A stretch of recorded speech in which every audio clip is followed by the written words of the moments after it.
Hello, folks. We're here for the first Ignition Community Live. So we are, just like the rest of the world, we are working from home, so we're not in the same office right now, but we're still here with you, and we're very happy to be here with you. I agree, and it gives us an avenue to be able to not only talk about new things and talk about kind of the advances of Ignition, but it gives us an avenue to talk about other ideas and to have the community really engage with us and share some of our best practices and technical wisdom, if you will, with the world. Great, yeah. So today we're going to be talking about 8.0.10. And inside 8.0.10, we have a whole slew of new features. And as part of those new features, we have Ignition Edge changes with a whole variety of Ignition Edge additions. So yeah, one of the first things real quick before we get into 8.0.10 is you might also be wondering, where's 8.0.9? 8.0.9 was a release that we put out that had, a small little issue in it, an issue that we brought into the style system. We're going to talk more about the style editor here today as well. But we had to do a kind of a quick release to kind of fix those issues, get that out the door. And so now really the next big advance was 8.0.10. So it's not that we skipped anything. It was just here's the next great thing that we get to go through and talk more about. So we've got the new features, new edge additions that I was talking about, and I thought that maybe we'd go through the new features. So concurrent design, basically, this is something that we had in Ignition 7.9, where basically there were concurrent design lockouts. And when you went into design and someone else had something open, you wouldn't be able to open that at all. With Ignition 8, we wanted to relax that a bit so you didn't have these same type of lockouts. But we also wanted to give you some informative messages that let you know when other people are doing other things, give you plenty of warning and a message that pops up and some indicators of what's happening inside the system. So those things didn't make it into the 8.0.0 release, those made it into the 8.0.10 release. So we just released those features. You've had concurrent editing ever since 8.0 dropped.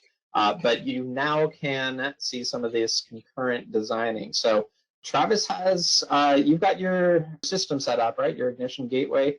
I have a designer launcher here, and we should both be able to pull up a designer and show off that a little bit here. Now, while Kevin's pulling up the designer here, I have the designer open on my side with a couple of perspective views that are already open.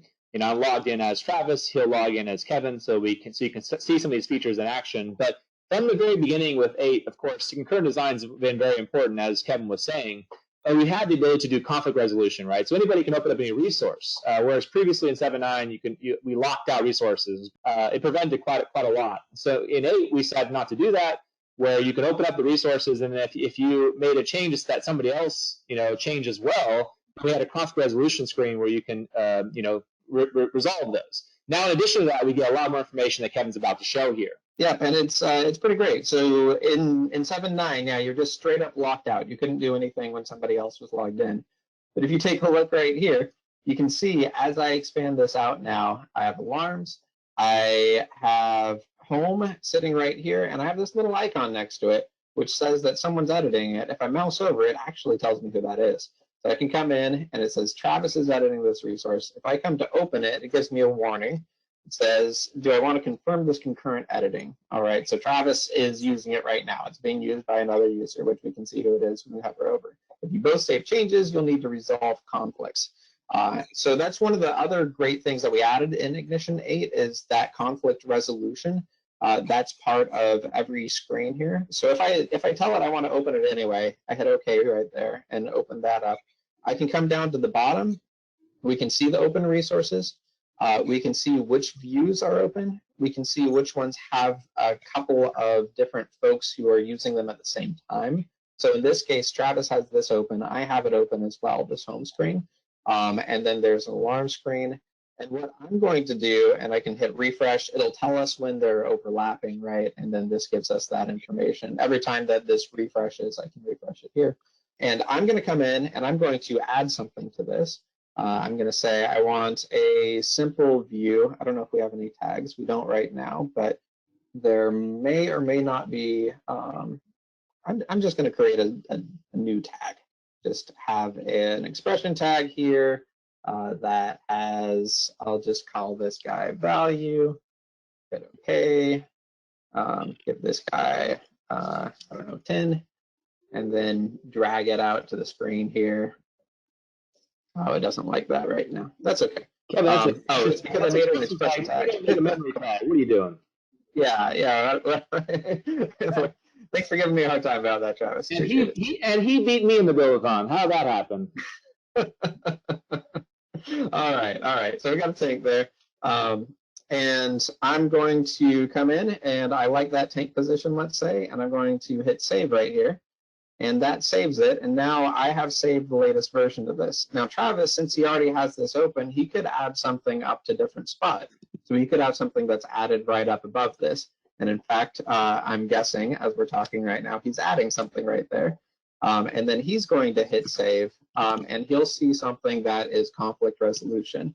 So, or if he reverts and then he saves, actually, do you want to show that conflict resolution? Is that easy enough for you to show right now, or we could show it on the, you could save something else and then I can make another change and I can do the conflict resolution. We'll show it on your side here, Kevin. So I'm gonna save the change. In fact, now you can update it, and you see the conflict resolution that's there. All right. So I'm going to come in, and well, he did conflict resolution. So thank you, Travis. I appreciate that. All right. So I'm going to add something, and he's going to add something at the same time. So I'll add something right below here. I'll just duplicate this guy, and leave that there, and I'll come in and I'll return the favor because I think Travis is pretty great. So then Travis will add something else on the right-hand side here. Travis is going to hit save first, and then I'm going to hit save, and that'll give me a dialogue here where I can try to resolve these conflicts. So you can see, okay, so Travis added this over here, and I added this over here, and we have these two different items. I can pick between these guys right here. I can see what the actual changes are inside the text. So it's pretty nice that it'll actually highlight what's been added here and what's been changed. And so I think Travis is awesome. It's better than this LED display. So I'm going to say use what's inside this designer. I could also pull in what he has, or I could copy these out and then add those. And then at some point in the future, we're actually going to have a little merge changes button as well, which will add these together. So we don't have that today, but that's a future feature that we are looking at adding to. So that's pretty exciting as well. I'm going to save this off, update the resources. You can see we don't have any conflicts, and we can see we just have one overlapping that we both have open. Awesome. Yeah, and I can't wait for that merging to be in there. It's going to make all these features so much more powerful. Yeah, it's going to be great. And then, first class version control integration as well is something that's one of those future features that's coming, which is also something that I'm really excited about, where you can go in, you can hit file and, connect to Git, and then have some of the merging things inside Ignition directly. At least that's the idea on paper, right?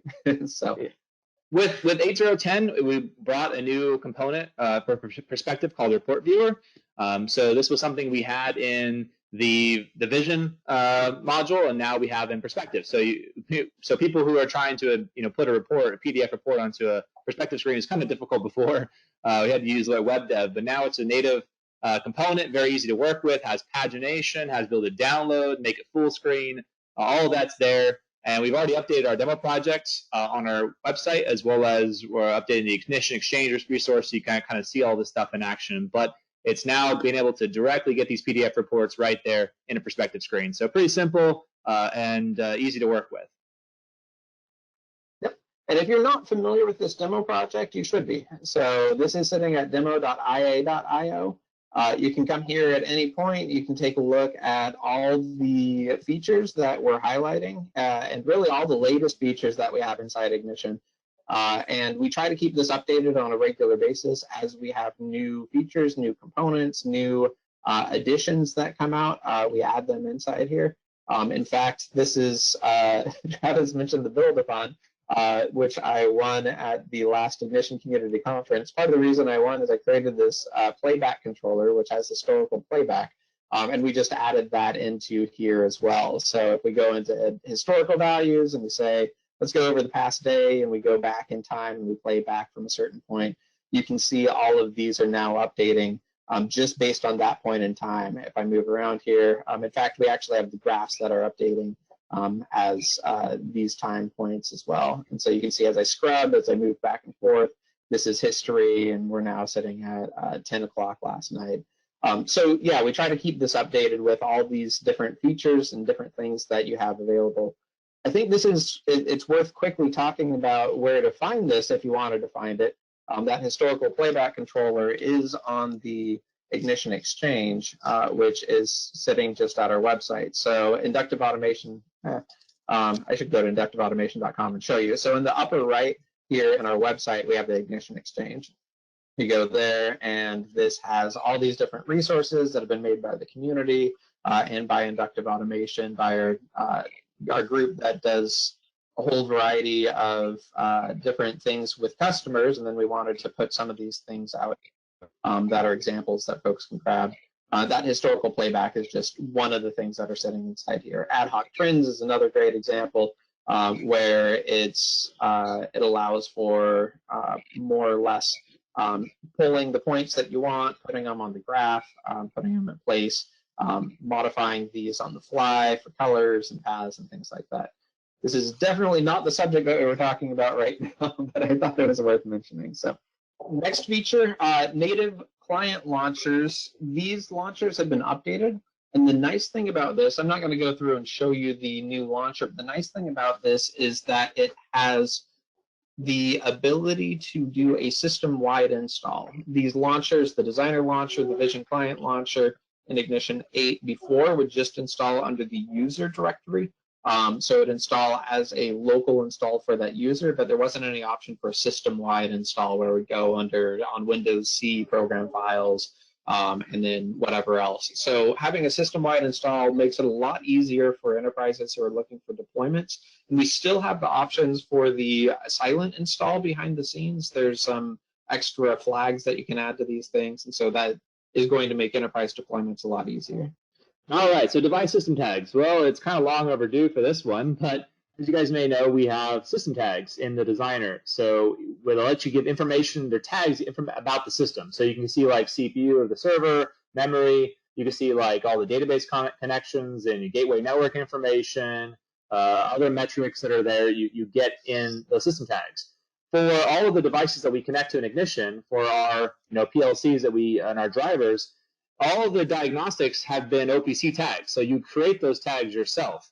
But now with 8.0.10, we actually have a set of system tags that give you that diagnostics right there without having to go and create those as OPC tags. Of course, those still exist, but now you can easily get it as system tags. So more information that we expose there means the easier that we can just automatically build dashboards and screens off of that. And again, there's an example of a dashboard screen we have in the Exchange that we can easily expand to show this information as well. All right. Next thing is Perspective Fullscreen. This is kind of a minor thing, but this is something that is a precursor to the Perspective panel that we have coming up.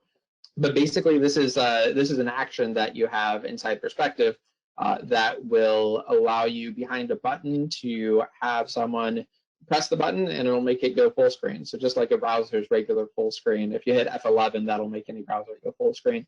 It's the same functionality there. And the idea is, of course, if you want Perspective sessions to be full screen right now, you now have a way to do it. The upcoming new version of Perspective, so we currently have Perspective is the full module, and then we have a couple of different ways to view it.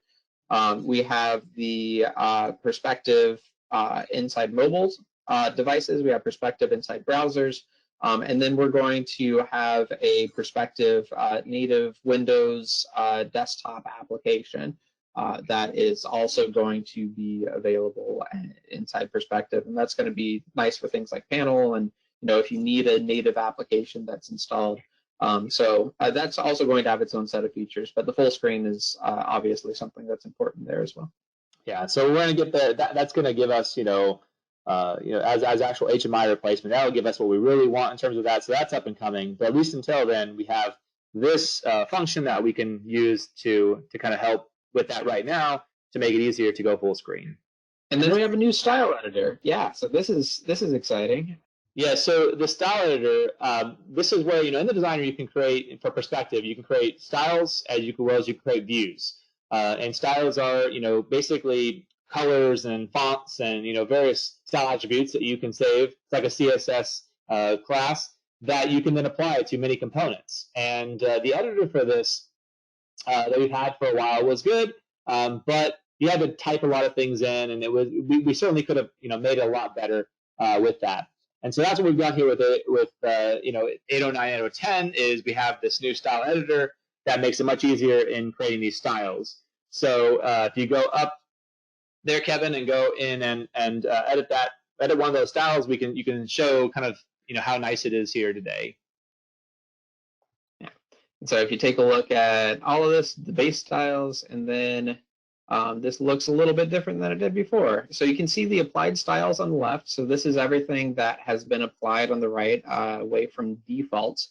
And if I take a look at that, so that background has just been set for this background color. I've got a background image or position, I can put it in there. But for things like colors, we now have some selection. So you can do it with the standard color palette that pops up right here.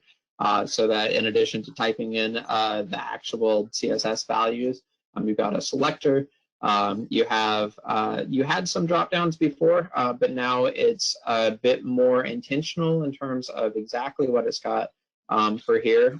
One of my favorite things that's inside here is the margins and padding. It actually shows you more or less how margins and padding work. So you can see that the padding is inside the component and the margins are outside of the component. And in addition to applying standard margins for everything, you can apply them individually on the outside here, or standard padding for everything. You can apply them on the inside right here. So as a quick side note, if you had 808, you probably only saw, it was only padding or margin. That was an oversight on our part, and we added back in the one that was missing there. So 8010, yeah, you have this really nice editor that lets you set up each one of those left, right, and if I come in and I say, you want a 10 pixel margin top or just 10, right? That'll show up right there. And you can see as I type this in, my padding left is maybe 10 pixels as well, not 01. And then you can see it show up over here too. If I want to come in and get rid of one of these, I just hit the X, it pulls it out. And then, yeah, we have a bunch of other things as well. So it gives you little previews for some of this stuff. It's going to, yeah, border styles right here. You can see what that's going to look like. If I come down to outline styles, same type of thing. And then under shape down here, you've got your fill, you've got your stroke, and then whatever the stroke width is for the shape objects. And then, of course, there's the miscellaneous opacity, which is pretty nice if you're trying to do things that are fancier and that are going to show through, or watermarks behind things like that. This cursor is obviously the cursor itself, but you now see what this cursor is actually going to look like. And then you've got these, overflow options here as well. And then, of course, some of these containers have their own type of things with overflow. So you've got wrap for the for certain containers and some other things. And so those might overlap what these styles are doing. It cascades. CSS is cascading style sheets, which means that the style of the component takes effect, and it'll cascade the styles that are here will cascade down until it finds something that it's set specifically for that component. Then that component is in charge of its own things for those pieces. For the other pieces, everything cascades down. So if you change the color for things, that's going to cascade down unless you change the color specifically for a component.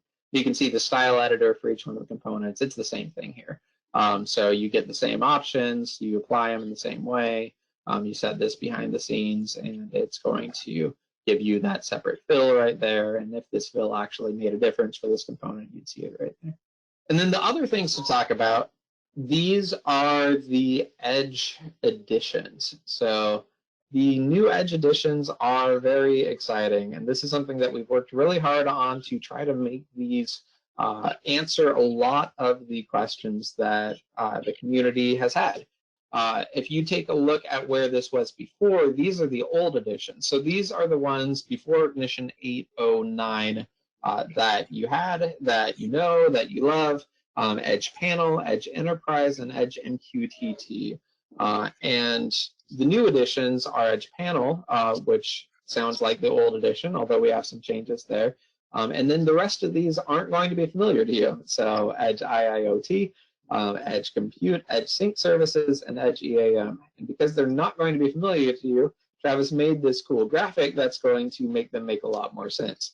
So basically, this is what we did right here. And Travis, you want to chime in?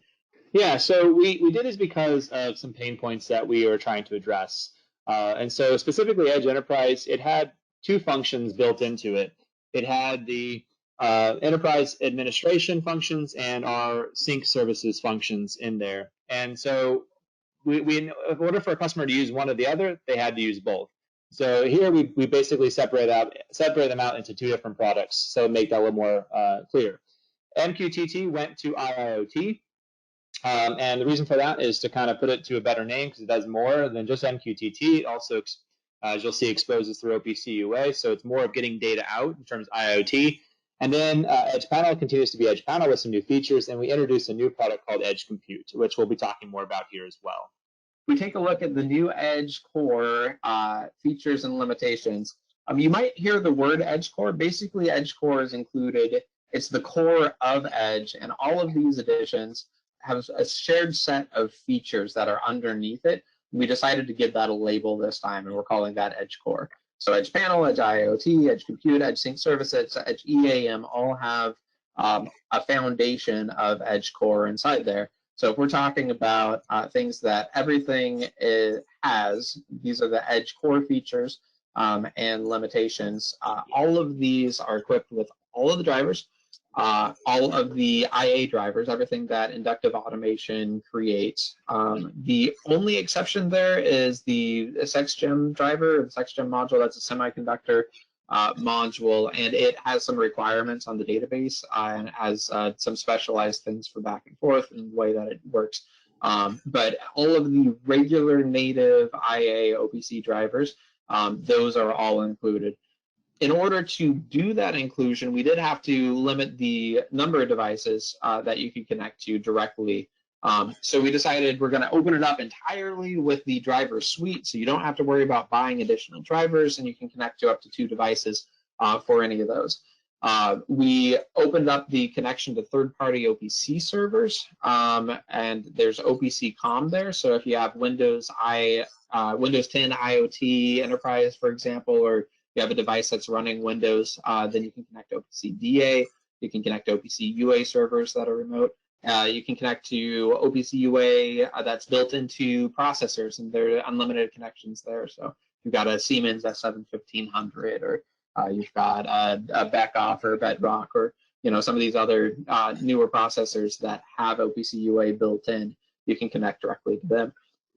Unlimited tags, that is still the case. Gateway network connections are built right in. If you wanted to use any of the features on top of the gateway network, then you can choose which edition you want that supports those features, but the actual gateway network connection is part of it. One-week historical data buffer is part of it, and then the one-way email notification is right there. As I mentioned, there's the 2-device connection limit. There's no SQL database access, which is exactly the same as it was before on Edge, and then one project, one tag provider, one historical tag provider. But now, this is something that everyone was asking for a long time. You can modify those names. So that means if you're centrally managing these, if you've got copies of these projects in different places, if you're setting it up where you want this to run on a central server and have 20 of these projects side by side and run it on the edge, you can modify these names for these different things. So you can just export as is, import as is, use Enterprise Administration Module to do distribution of these resources from central to the edge. And you don't have to go in and worry about changing the name or worry about changing names on your remote tag providers when you have those set up from central to edge. Yeah, and that's really important. And just one thing to mention real quick on that is we realize that the 2-device connection there in some cases can be restrictive. The idea is we want to keep edge very simple, not have to worry, think about the functions you want, not worry about what drivers, any of that. And edge is meant to be distributed, meant to have multiple out there right next to the controllers, to minimize connectivity loss to those PLCs, do store and forward, do all that we need to do with that. When you have a lot more devices you want to connect up to, it does, behoove yourself to go to just a standard ignition in those particular cases. But really edge here is designed very specifically for, these scenarios that we're about to go through. The first one is edge panel, and that is our, HMI, standalone HMI functionality, and that now provides vision or perspective. So you can choose whichever one you want. It's a configuration point. You get basically one local client, one remote client. So that way you can, from all those drivers, all those tags you built, you can do real-time status control, and you can see alarms, and you can see the 1 week of historical data that's being buffered in trends right there at the HMI without having to have a SQL database, and really gives you that power of being able to have visualization there. In that case, you have a critical asset or machine or a remote location where you want to have that, or if it's just standalone. And this does include web browser for the module for vision, so kind of everything you need for the visualization, again, vision or perspective. So pretty excited now you can extend your perspective project down to the edge and maintain the exact same thing as Kevin was saying earlier with being able to change the name. You can certainly do that going forward. Edge IoT. So basically, we've changed it from MQTT to IoT because, first of all, it's going to resonate more with what it's meant to do. It's not just getting data through MQTT. It's really all about data at all. So it's, we have all the drivers included on the IA side. This also includes all the Cirrus Link drivers. So the Opta22 SnapPack, the Emerson Rock, and then eventually the ABB TotalFlow when that comes into play. All will be included there. And that's really powerful, letting us, extend all those drivers out there, be able to bring that data up through MQTT. So of course, this has the transmission module to publish that data up. But this also now includes third-party access to our OPC UA server. So that was formerly a restriction. Here, now you can have another product talk to Ignition through OPC UA. In particular, we had customers who wanted to use AWS Sitewise along with Ignition, and they weren't able to do that because they couldn't get Sitewise to connect to Ignition through OPC UA on Edge because we restricted it. So now it's completely open. So really, IoT is all about data, getting data out, whether it's OPC UA or whether it's MQTT. You have the best of both worlds going forward and all the drivers there. So it's everything you would really need to do IoT. The next product is Edge Compute, and we're really excited about this one.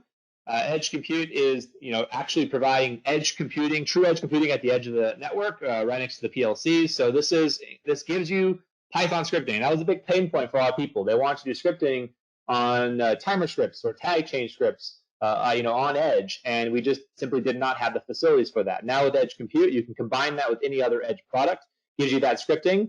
It also gives you the web dev module, so you can actually build REST APIs or expose data through that mechanism, work with it. And we can do messaging over the gateway network. So Kevin mentioned the gateway network part of the core. Now we can send messages, from the edge up or, from up down to the edge and have that going back and forth, and again using scripting to make all that happen. So now we can really start doing more with that at the edge than just getting data up there. Yeah, and I wanted to add a little bit to this too. The ability to do edge compute, the ability to do scripting. When most folks think of edge computing, they do think of specifically edge compute cycles that you might be doing where you're doing some sort of processing, some sort of logic that's sitting on the edge. So as opposed to an edge HMI or edge data collector, edge compute is really viewed by the industry as something where you can execute things, you can do things. And so part of that Python scripting, I've talked to a number of customers who are going to be doing machine learning on the edge. So they're basically taking that Python scripting and connecting it up to libraries, either the ones that we have built into Ignition, or they might be connecting to a local Python installation that's sitting on that exact same box, which you can do over things like Flask or Bottle. There's some nice technologies that allow you to connect our Python over RESTful connections, just a local host. And so you could execute some TensorFlow, or you could execute scikit-learn, or other things that are locally on that box and have the communication back and forth.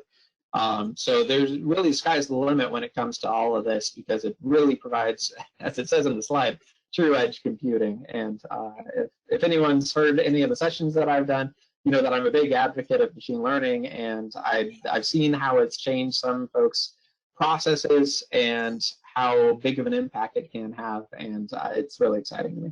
For sure. All right, so let's talk about the next one, which is sync services. Again, we took the enterprise product and we broke it into two. One is sync services. These are all of the gateway network services that we provide. So remote tags, remote alarming, remote auditing, remote tag historian, all of these things are part of that. So we're synchronizing data from the edge to central. So this does require, of course, a central ignition server to do that gateway network.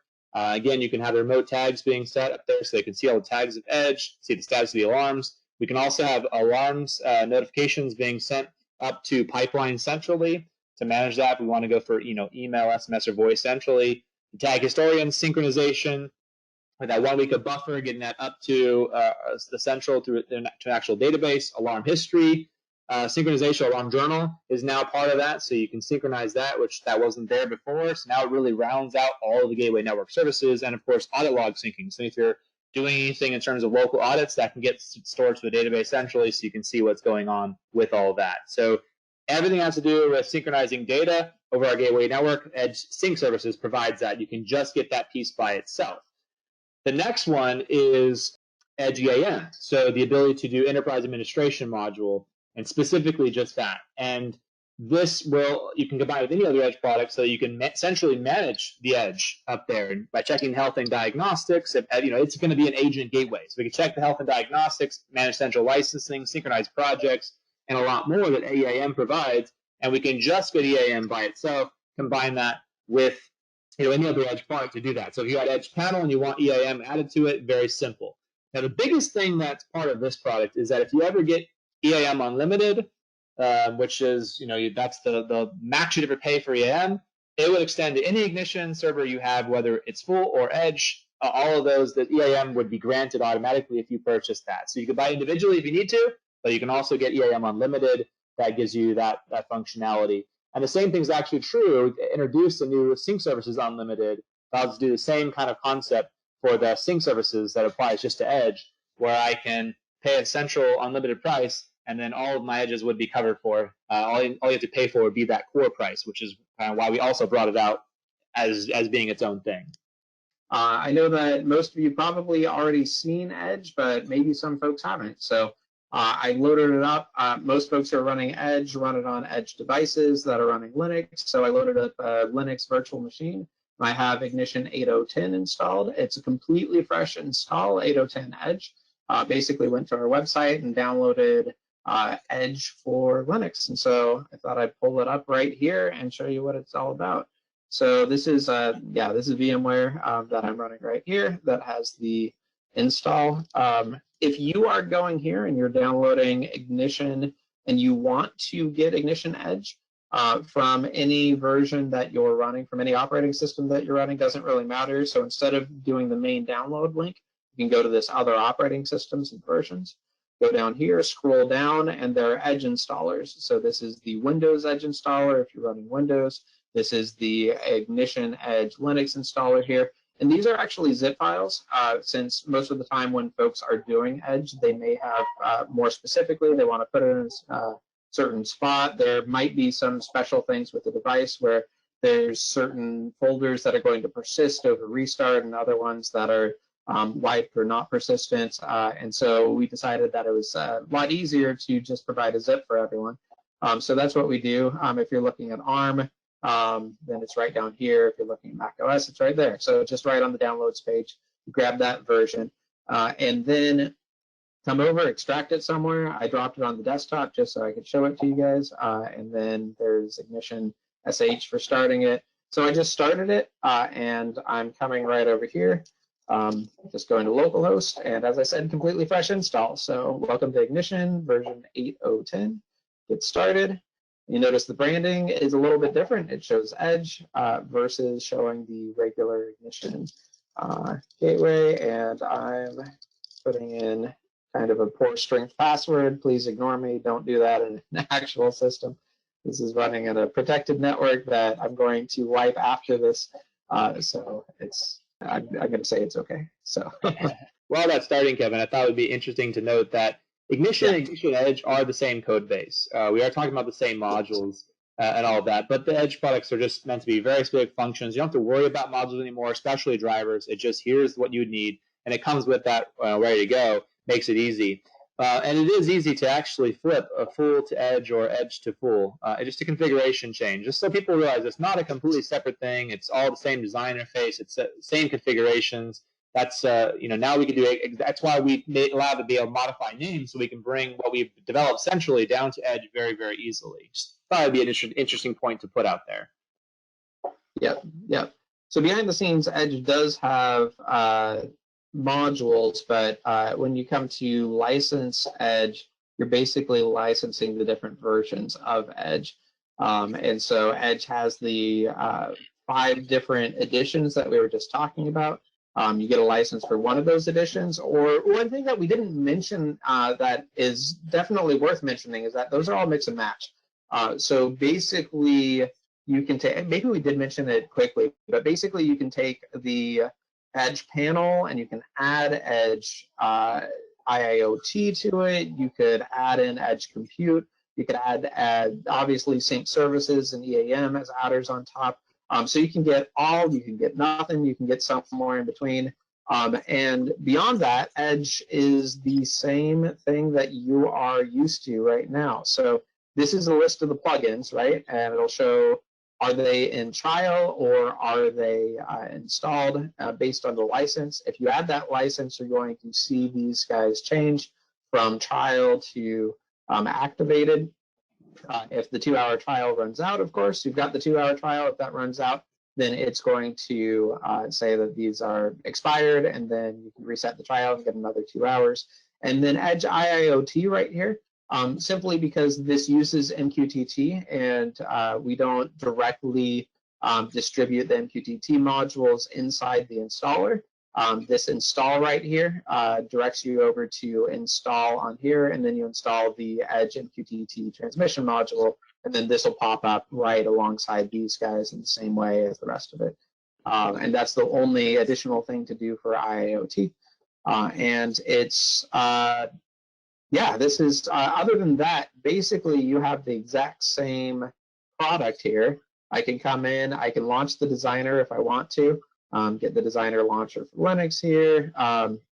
Can save that. I could launch it from my own local system here if I wanted to. I've got a designer launcher there. But inside the designer, it's pretty much the same thing. So you'll see everything that you have with regular Ignition. You just are, whatever's not licensed, you won't have access to. So for example, databases. You don't have any way to configure databases here, so it won't show up there. But yeah, this is what I wanted to show you guys. And yeah, go ahead, Travis. So the last thing to mention before we get to QA, we got to get to Q&A here, is the Ignition, so the onboard program. So the Edge product we talked about, certainly you can go and download that, install. You can also purchase licenses from us directly in terms of that. But we do have a new channel that can distribute Edge very easily, and that is the Ignition onboard program. Kevin's going to go to that site. It's inductiveautomation.com/onboard. And with that, we have partners with partner with various hardware companies who are pre-installing, pre-licensing Ignition Edge on their equipment. So these are companies like you see down there, Opti22, Advantech, Moxa, OnLogic, O-Ring, that have embedded PCs, panel PCs, PLCs, all sorts of different computing devices, and that list will keep growing in terms of having it pre-installed that you can get from them and pre-licensed, ready to go. So it can make getting Edge that much easier. You don't have to worry about it. Yes, the install is simple, but it could take a lot of steps. You have a lot of these to go through. You can just simply go through onboard and get that equipment. And one of the nice things here is that these folks have often set up some pages. So OnLogic has great pages that you can go over, and it's got a configurator and go through and let you pick your different hardware and pick your different versions and all of that. And so it's just available directly from links from the website. Of course, using one of these devices isn't required for Edge. These are just devices that come with Edge pre-installed, pre-licensed, already ready to go right out of the box. And you don't even have to purchase additional licenses. It's just part of these pieces of hardware. But yeah, if you want to bring your own devices, of course, you can certainly do that. And as I just showed you, you can take Edge, grab it, install it, and do whatever you want with it. I thought maybe we'd do a call for questions. Yep, and I think we'll go through them and we'll just take them, Kevin, both you and I. So the first question there is from James. Which database do you use for Designer? So Ignition uses third-party database, Oracle or Microsoft. We don't require a database for straight Ignition. We actually have an internal database for all of our configuration. The only time we use a SQL database is for historical data, like our historian, alarm history, audit logs, transaction groups, those kind of things, where we then work with any database of your choosing, whether it's MySQL, Microsoft, SQL Server, Oracle, Postgres, or others.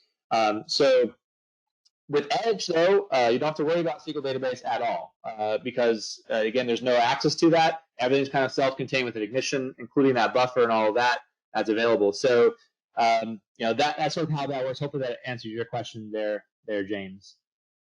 And if your question is about which ones we use personally, sometimes we do get that question from folks that are pretty familiar with Ignition. I know that it's a mixture inside Inductive Automation. So some folks are using Microsoft SQL Server, some for Express, some are using MySQL, some are using Postgres. I use a mixture of Postgres and MySQL personally for the most part, although Microsoft SQL Server every once in a while. Right. So another question here is from Philip. If both people try to save at the same time and choose different versions, how does this resolve itself? So really it's first come, first serve, but you'll get the conflict resolution screen if you were second, essentially, to be able to choose yours or the gateway and see the differences between that. So you're guaranteeing that they can't be, have or have issues of being edits on both sides. It's going to be one or the other, and you get to choose that through the conflict resolution there. Kevin, I'll throw his next question your way. This is from Paul. Can you save a chart by username in perspective? Can you save a chart by username in perspective? Sure. So the charts inside perspective, if we come over here and we take a look at what we have inside this example, if you just go to the standard charts that we have right here inside the demo.ia.io, this isn't really doing any saving of these charts, right? So this is just a display, simple, straightforward. If you go to this ad hoc, this has a save button in the upper right, and this is going to save as CSV or XML. This is just saving off what you have right here, just the actual data that's behind this. But if you want to save this configuration to a database, you can certainly do that. You could take what's down here inside the pins. You could take what's selected for the tags behind the scenes. You can take the start date and the end date and then save that into a database. So add another button right next to this that would pop that up. In fact, we have an example of that inside our vision demo, which I don't have open right now. But inside that vision demo project, the ad hoc charts right there, if you click that save button, you can choose to either save it in the database in an area that makes it public so everyone has access to it, or in a way that's directly tied to that user, the username, the person who's logged in right then, and then that becomes one of those users' graphs. So when that user logs in again, they have access to load their saved graphs. When if a different user logs in and they take a look at their saved graphs, they'll only see any ones that they've saved, or they'll see an empty list if they've never saved graphs before. So if you want an example of how to do that, you can easily take a look at that vision demo. It is under demo apps. It just takes a couple minutes to launch, so I don't want to take the time right now, but this will let you launch it. And then on the Exchange, you do have access to all of the resources. If you want to download copies of those demo projects, they're all sitting right under the Exchange resources here, and as a nice search. So I'll just type in demo right here, and there you go. So Ignition 8 demo project, and includes the 7.9 things as well, I believe. And then you can access that there, or it's under extras on our website as well. If you go to inductiveautomation.com and you go to downloads and you go to extras, it's sitting right under the additional things that you can download right there. So it's the top option. So there's demo gateway backups, VMware images, and then you do have a few other things down here too. Another question here from Nate is, how do we handle current edge installations, enterprise that have more than 2 connections? Are these grandfathered in, or are they upgraded beyond 809? So you certainly can upgrade them to 8.0.10 and beyond. They will be grandfathered if you have purchased any Edge products before. They had unlimited devices. That will be grandfathered in going forward. For customers who do need more than 2 device connections on Edge when you want to purchase that, if that is a restriction, please contact us, talk to us. We can talk through that and see if there are options that we can go through there. So we definitely don't want this be a burden, but we want to be able to unlock all of our drivers for that. Another question here from Sam. Kevin, I'm going to throw your way. Question on Ignition Edge Compute. Is the Python still Jython or CPython? Yeah, I'll take that one. So the Python inside Edge Compute directly is Jython. So if you're doing it inside the Ignition Designer, but we have a growing number of folks who are using Flask to access the native Python there. Flask or Bottle are both little wrappers for Python, so you can do CPython on the local device right alongside Ignition. Set that up with TensorFlow, with Scikit, with NumPy and SciPy and anything else that you need right there, and then communicate from Ignition's Jython over to CPython over the web services. So Flask makes it so it's about 2 seconds, and if we had 30 seconds, I'd show you. But it's very quick to set up that interface back and forth. Can Ignition Edge panel be used as a replacement for Allen Bradley Panel View or Siemens Comfort panel with an onboard panel computer? Absolutely. When you combine the Ignition Edge panel with a panel PC or one of the, especially if you use one of the onboard partners ones, it is a great HMI panel view replacement with a lot more features there and easily centrally manageable through Ignition with the AM. So it's a great solution going forward. I think the last question we'll take here for today is, will the Emerson Rock Edge IoT be standard driver module, or will customer have to pay in addition to those modules? And so I want to mention, I chose that one because the reason we went through the Edge products here, or the changes, and one of the big one is to not have to worry about, you're going to get a particular function, Edge IoT or Edge Panel or any of these things, and we don't want you to think about anything else you have to add to it. It's not it's not like there's all these other extra things you want. You have to add more price to it. We want to just be included with that. That's why all the drivers are there. So all of our drivers are part of the core. Every Edge product has it. The IoT includes those the Cirrus Link drivers with Emerson Rock. Gives you everything you need. It's standard. You don't have to pay anything in addition to that. All you got to do is focus on the central server you want to then purchase and be able to do stuff with that data at the end of the day. So it makes that part really, really simple. Yeah, so thanks everybody for joining us today. Where, like I said, if there's any questions or follow-ups you want, please feel free to reach out to us. Thanks for joining us, and keep coming back. And we had good content we're lining up for all this, and we're really excited about this as a way for us to engage with the community and be able to kind of share more ideas. Again, stay tuned. Thanks a lot for coming here today, and we'll see you next time.